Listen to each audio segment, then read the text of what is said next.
में यदि सब कुछ भगवान करते हैं तो फिर हम लोग जो झूठ बोलते हैं वो भी तो भगवान की मर्जी से ही बोल रहे हैं। नहीं तो हमारी तो वाणी में इतनी ताकत ही कहां। भाई जो हो रहा है भगवान करा रहे हैं। हम सच बोलें तो ईश्वर, बुरा करें तो ईश्वर, भला करें तो ईश्वर, सब भगवान कर रहे हैं। तो इस बात को यदि आप हमसे प्रश्न करें कि महाराज जी इसका समाधान दीजिए, तो आओ मैं एक दृष्टांत से इसका समाधान देता हूं। क्या सच्ची हमारे झूठ के गुनहगार भगवान हैं? क्या सचमुच हमारे चोरी के गुनहगार भगवान हैं? आओ इसे एक दृष्टांत से समझने की कोशिश करते हैं। आप रेडी हैं? सावधान, बोलो हां। चलिए सुनो। एक बगीचा था। उस बगीचे में एक व्यक्ति उस बगीचे की रखवाली करता था, जो कि उस बगीचे का मालिक था। वहां बढ़िया बढ़िया फलों के वृक्ष लगे थे, फल भी लगे थे, हरी हरी घास भी लगी थी। अचानक एक चरवाहे की गाय उसके बगीचे में घुस गई। बड़ी सावधानी से सुनना। एक चरवाहे की गाय उसके बगीचे में घुस गई। अब जब गाय बगीचे में गई तो वहां हरी हरी घास गाय खाने लगी। बगीचे का मालिक भी वहीं था। उसकी नजर पड़ी कि गाय बगीचे में घुस आई, बाड़ी तोड़कर। बाड़ी मतलब कांटों की बाड़ी, बाड़ी किसान लोग लगाते हैं। तो बाड़ी तोड़कर ये गाय घुस आई। तो उस बगीचे के मालिक ने गाय के पीछे इतने जोर का डंडा मारा उसके रीढ़ की हड्डी पर कि वो गाय डंडा पड़ते ही मर गई। अब समझिएगा, जब गाय मरी तो वहां पर ब्रह्म हत्या प्रकट हो गई। गौ हत्या प्रकट हो गई। तो गौ हत्या को देखकर वह बगीचे का मालिक बोला, तुम कौन हो? उसने कहा, मैं गौ हत्या हूं। तुमने गाय को मारा, अब मैं तुम्हें आऊंगी तुम्हारे ऊपर। तुमने पाप कर दिया, गाय को मार डाला तुमने। तो वो बगीचे का मालिक बड़ा चतुर था। उसने कहा कि गाय को हमने थोड़ी मारा है। तो गौ हत्या ने कहा, मारा किसने? बोला, मारा है इन हाथों ने। यदि हाथ ना उठते कैसे मरती गाय? तो जिम्मेदार ये हाथ हैं। तो हाथों के देवता कौन? इंद्र। हाथों के देवता शरीर के हर अंग के देवता होते हैं। तो हाथों के देवता कौन? तो उस बगीचे के आदमी ने अपनी चतुराई से गौ हत्या से कहा कि ए हत्या, तू जा इंद्र के पास और इंद्र को लग जा। तो हत्या गई इंद्र के पास। अब इंद्र ने देखा, कौन हो? मैं गौ हत्या हूं। यहां क्यों आई हो? बोले, आपने मारा है गाय को। इंद्र बोले, हम तो यही हैं, यहां तो गाय हमने मारी नहीं। बोले, नहीं, वो बगीचे का एक आदमी है, उसने कहा कि तुम हाथ पर बैठते हो और हाथ ने गाय मार डाली। इंद्र समझ गए मामला कि बड़ा चतुर आदमी है। मनुष्य मृत्यु लोक का आदमी खोपड़ी में भले अच्छा सोचे ना सोचे, ऐसी सोच जरूर रखता है बचने बचाने की, कि कैसे बचूं। तो इंद्र भी कम चतुर नहीं। इंद्र ने कहा, अच्छा ये बताओ गौ हत्या, कि यदि हाथ ने मारा तो हाथ तो तब ही मारते ना, क्योंकि हाथ तो मन के अधीन है, बुद्धि के अधीन है। भाई बुद्धि ने आदेश दिया मारो, तब ना मारा। तो जाओ, बुद्धि के देवता भगवान ब्रह्मा है, जाओ ब्रह्मा जी के पास। अब हत्या ब्रह्मा जी के पास गई। ब्रह्मा जी, लो हमें। ब्रह्मा जी बोले, कहां से आई हो? बोले, मृत्यु लोक से, इंद्र के पास से आपके पास। पूरा मामला ब्रह्मा जी ने समझा। ब्रह्मा जी बोले, एक काम करो, अरे बुद्धि भी क्या करती, हाथ भी क्या करते, यदि पांव ना चल के जाते तो गलती पांव की। पांव क्यों चल के गए? गाय तक चल के कौन गया? गाय तक चल के कौन गया? पांव। इसलिए पांव के देवता हैं भगवान नारायण। चरणों के देवता कौन? चरणों में भगवान का वास होता है। इसलिए कोई भी आदमी हमेशा चरणों का ही स्पर्श करता है, क्योंकि चरणों में भगवान श्रीमन नारायण का वास होता है, इसलिए चरण छुए जाते हैं। जाओ नारायण के पास। अब गौ हत्या गई, भगवान नारायण लेटे थे क्षीर सागर में, माता भगवती लक्ष्मी जी चरण दबा रही थी। आ गई हत्या। भगवान बोले कहो कौन हो? हम गौ हत्या है। तो यहां क्या कर रही हो? बोले मृत्यु लोक से इंद्र के पास, फिर ब्रह्मा जी के पास, अब आज आपके पास आई है। भगवान बोले किसने भेजा है? बोले मृत्यु लोक का एक आदमी फलाना बगीचा है वहां पर रहता है। भगवान बोले जरा 2 दिन रुक जाओ, मैं कंफर्म करता हूं। अब आप बताइए उस गौ हत्या का मूल अधिकारी कौन है? वो व्यक्ति, बगीचे का मालिक, या इंद्र, या ब्रह्मा, या भगवान नारायण? बताइए कौन? बोलो मेरी मां। भगवान बोले चलो मैं निर्णय लेता हूं। तो भगवान ने एक चरवाहे का रूप बनाया। भगवान ने चरवाहे का रूप बनाया और भगवान ने गाय ली और फिर भगवान गाय चराने चले गए उसी के बगीचे के बगल में। और फिर भगवान की कृपा से वो गाय बगीचे में घुस गई और वो बगीचे का मालिक फिर आया। और जब आया तो उसने गाय को फिर लाठी से मारना चाहा, तो भगवान ने रोका, भैया भैया हमारी गाय धोखे से घुसाई, जरा माफ करो माफ करो। तो भगवान ने पूछा क्यों, ये बगीचा किसका है? बोला मेरा है, मेरा। बोले ये डंडा किसका है? मेरा है, मेरा। ये हाथ किसका है? मेरा हाथ, मेरा। देख रहे हो पावर? मेरा हाथ। ये पांव किसके हैं? मेरे पांव। मेरा पांव। ये जो बुद्धि है तेरी, ये किसकी? मेरी बुद्धि है, मैं बड़ा आदमी हूं यहां बगीचे का। भगवान बोले पागल, जब बगीचा तेरा, हाथ तेरा, पांव तेरा, तो हत्या भी तेरी ही हुई। ये ब्रह्म हत्या अपनी रख, चल यहां से। ये जो ब्रह्म हत्या तूने की है, वो गौ हत्या जो तूने की है, उस गौ हत्या का अधिकारी, उस पाप का अधिकारी भी तू, चल पाप भोग। होशियार बन रहा है? सोचो। अब समझना इस बात की गहराई को।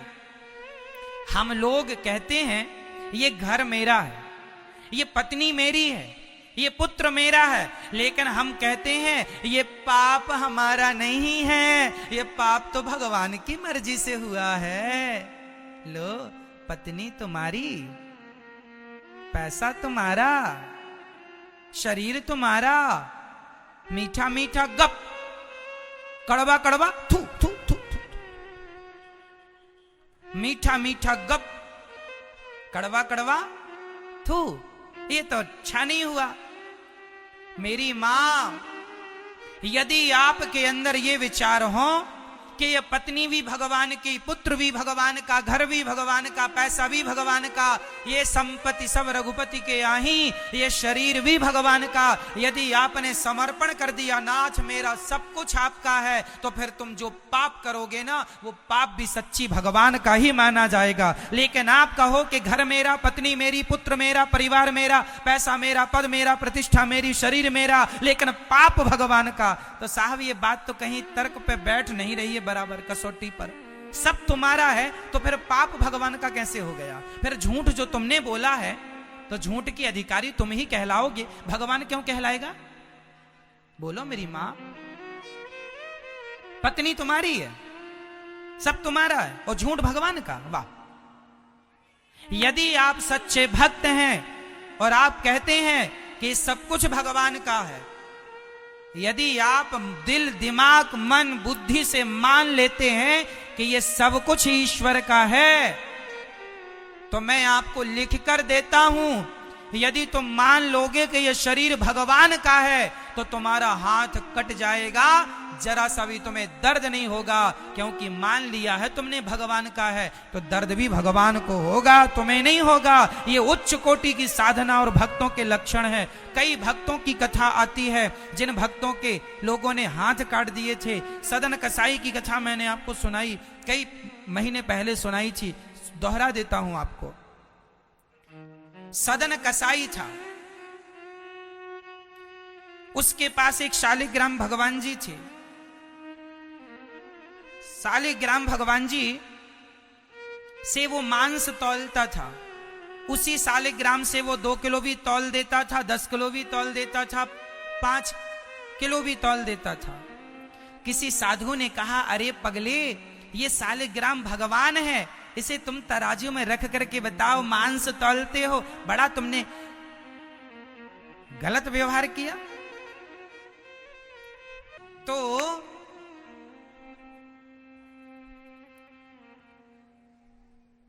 मेरी मां सदन कसाई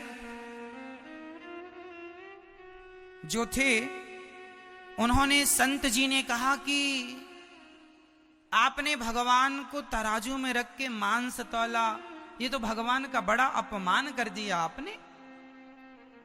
एक काम करो, ये भगवान जी हमें दो, हम इनकी पूजा करेंगे, दूध दही बढ़िया। तो संत जी भगवान जी को लेके चले गए। अब संत जी ने उनको दूध से, दही से, घी से, शक्कर से नहवाया, बिठा दिया।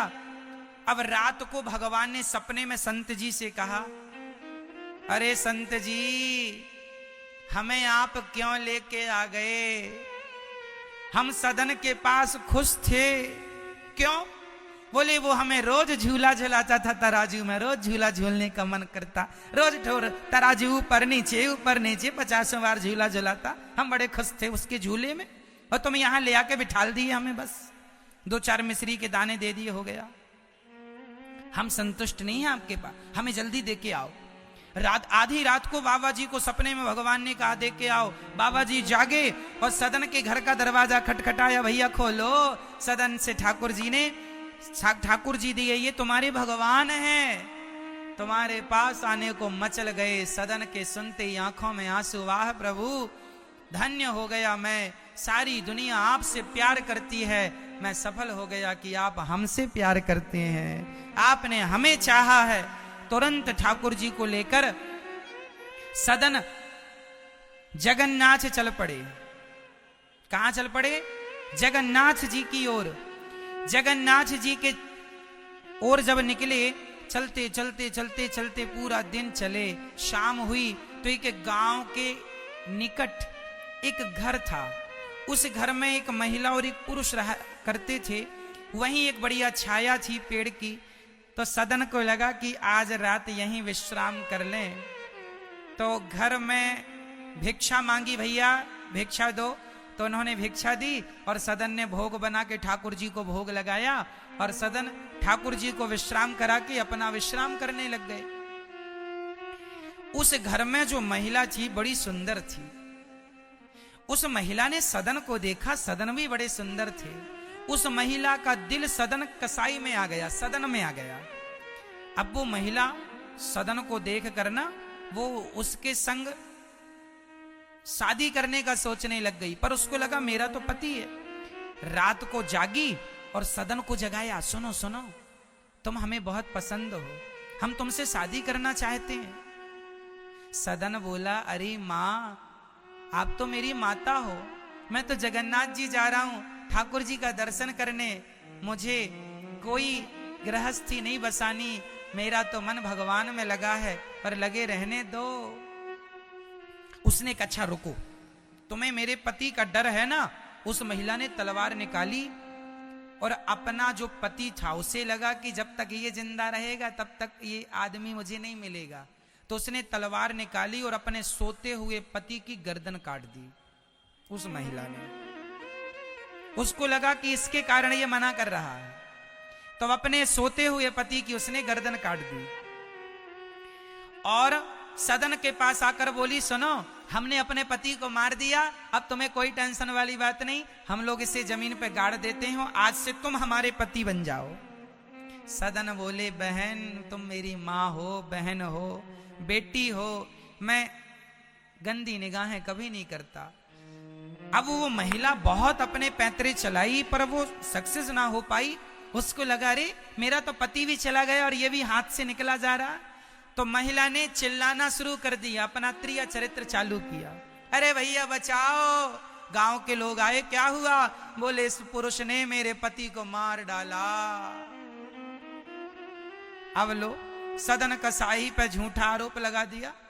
उसका पति का तो गर्दन कटी थी, इसने कह दिया मेरे पति को मार के मुझे पकड़ रहा है ये आदमी। लो भैया, सवेरा हुआ, गांव के लोगों ने सदन को खूब मारा और मार के राजा के सामने खड़ा किया। सदन बोले वाह भगवान, अच्छा पिटवाया आपने। ठीक है, जैसी आपकी इच्छा, कोई पाप हुआ होगा तो पिटवा रहे हो। सदन मुस्कुरा रहे हैं भीतर भीतर, ये ठाकुर जी की लीला है। वो समझ, देखो भक्त ना कभी ये नहीं सोचता कि अरे ये हो गए ना, वो ये समझ रहे हैं कि ये भगवान की कोई ना कोई लीला है। सदन को राजा के सामने खड़ा किया गया। राजा ने कहा, सदन को सैनिकों से कहा, इस आदमी के दोनों हाथ काट दिए जाएं। दोनों हाथ काट दिए गए।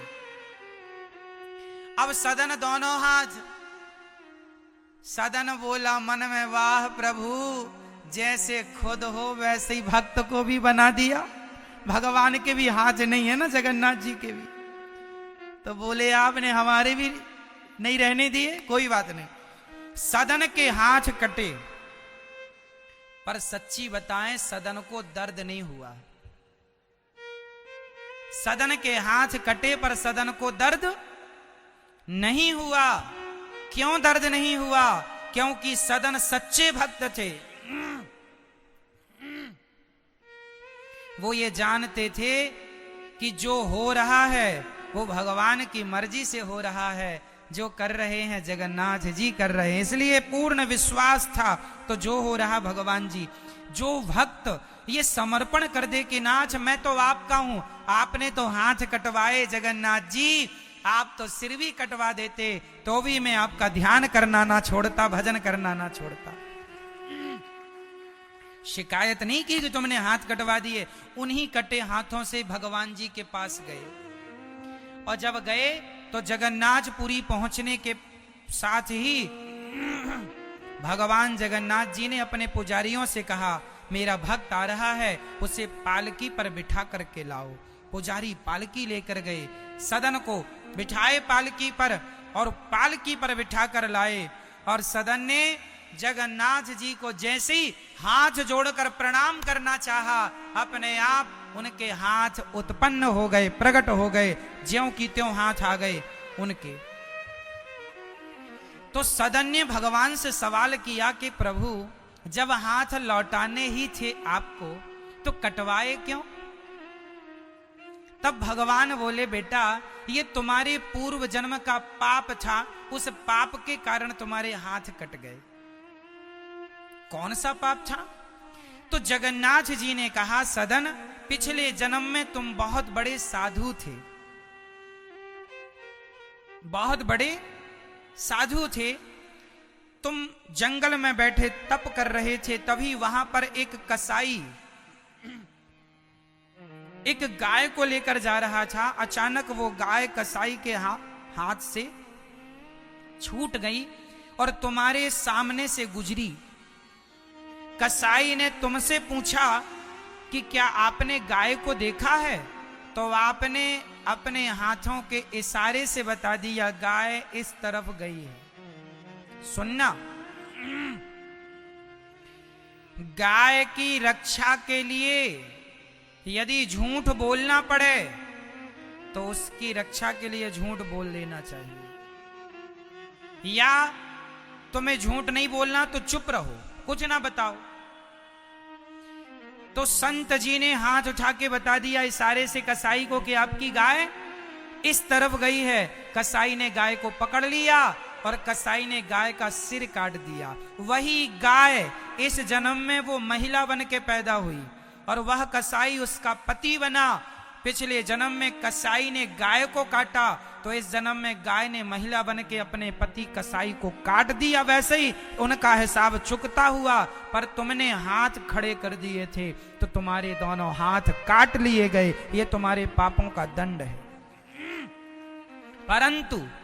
परंतु तुमने भक्ति नहीं छोड़ी, मुझ में निष्ठा नहीं छोड़ी, तो मैंने तुम्हारे दोनों हाथ तुम्हारे भक्ति के बल पर तुम्हें लौटा दिए हैं। ये तुम्हारी तपस्या है। ये सदन कसाई की चर्चा है। ये कथा हमने आपको क्यों सुनाई? ये हमने इस उत्तर पर सुनाई कि भगवान, आपने झूठ बोला, हमने चोरी की, तो हमारी चोरी का जिम्मेदार भगवान नहीं है, हमारे पाप के जिम्मेदार भगवान नहीं है, हमारे पाप के जिम्मेदार हम स्वयं हैं। कब हैं? जब आप ये कहते हैं कि ये पत्नी मेरी, पुत्र मेरा, परिवार मेरा, जब सब तेरा है तो तेरे द्वारा किया गया पाप भी तेरा है। लेकिन आप ये मान लें सच्चे हृदय से कि प्रभु ये सब आपका है, तो फिर आपका हाथ भी कट जाएगा तो दर्द नहीं होगा, क्योंकि आपने अपने आप को समर्पित कर दिया है भगवान के चरणों में। प्रभु अब मैं आपका हूं, अब मैं आपका हूं। समर्पण हो जाएगा, तब ये बात लागू होगी कि फिर जो तुम बोल रहे हो, कर रहे हो, वो भगवान की इच्छा से हो रहा। बात किस किस को समझ में आ गई? हाथ उठा लो। तो अब आपसे कोई सवाल करेगा कि तुम झूठ बोलते हो, तो झूठ बोलने तो, क्योंकि भगवान की मर्जी के बिना तो पत्ता हिलता नहीं है। तो हम लोग जो पाप करते हैं उस पाप का जिम्मेदार कौन? भगवान या हम खुद? बोलो बोलो मेरी मां, जो पाप हमने किया उस पाप के अधिकारी हम या भगवान? मैया बोल दो ना मेरी माँ, कुछ बोलोगी तो हमें लगेगा कि मेरी माँ सुन रही थी। अब आप गमले की तरह बस बैठी हो, ऐसा लग रहा गमले रखे हैं, ना सिर हिल रहा है, ना हाँ ना कुछ नहीं। बोलो मेरी माँ, हमने जो पाप किया उस पाप का अधिकारी हम खुद हैं या भगवान हैं? तो फिर आपसे कोई सवाल करे कि महाराज भगवान की इच्छा के बिना तो पत्ता नहीं हिलता, तो क्या जवाब दोगे? भगवान की इच्छा के बिना तो पत्ता नहीं हिलता। तो फिर आप झूठ बोल रहे हैं, चोरी कर रहे हैं, गलत काम कर रहे हैं, वो किसकी मर्जी से हो रहा है? समझ आया ना? इस प्रश्न के उत्तर को समझाने के लिए हमने आपको एक कथा सुनाई है, उस कथा से हमने आपको समझा दिया। बात बैठ गई ना दिमाग में कि यदि आप ये भाव बना लें कि ये कुछ भी मेरा नहीं, यहां तक कि ये शरीर भी मेरा नहीं, तो फिर तुम्हारे पापों के अधिकारी कौन माने जाएंगे? जोर से भगवान, क्योंकि तुमने तो अपना समर्पण कर दिया, सौंप दिया, सब कुछ उसी का है, गोविंद का। पत्नी, पुत्र, बेटा, बेटी, नाच, फिर तो आप सुखी रहेंगे, सब कुछ भगवान का है। कोई जिए कोई मरे, किसी के जीने मरने से कोई, सब जो करेंगे भगवान का है। ये थिंकिंग बनना बड़ा कठिन है, हो जाए तो क्या बात है, लेकिन जब तक ऐसी भावना नहीं बनी तब तक तो फिर वो पाप के अधिकारी हम हैं।